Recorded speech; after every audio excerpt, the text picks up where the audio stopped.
దగ్గర ఒక విగ్రహం ముందు నుంచి చూస్తే విష్ణుమూర్తిలా ఉంటుందంట.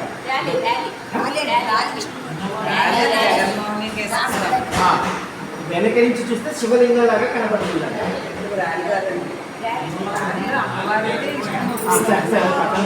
పక్కన పెట్టేయండి.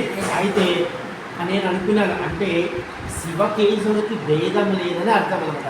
ఒక సైడ్ నుంచి చూస్తుంటే విష్ణుమూర్తి అంటే మనకి ఏమిటంటే కోరికలు అనమాట. ఒక సైడ్ నుంచి చూస్తుంటే ఈ యొక్క నగలు, ఆభరణాలు, ఈ యొక్క గొప్ప గొప్ప అలంకారాలు ఇవన్నీ వెనక నుంచి చూసినప్పుడు ఏమీ కనపడదు, అంతా ఒకే రకంగా కనపడుతుంది. అంటే అవన్నీ సమాప్తమైపోయాయి అనేది ఒక భావన.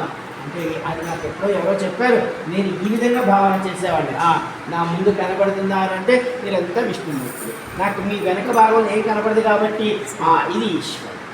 ఇంకొక దగ్గర ఏదో విన్నాను కానీ అది నేను సాధన చేయలేదు. ఇంకా అమ్మవారికి ఒక దగ్గర విష్ణు వెనక అమ్మవారు ఉంటుందని విన్నాను, అది నేను సాధన చేయలేదమ్మా.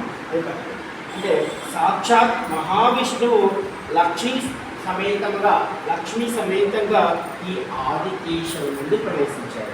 అంటే చూడండి, ఆయన వైకుంఠం నుంచి వచ్చాడు గరుడవాహనమై.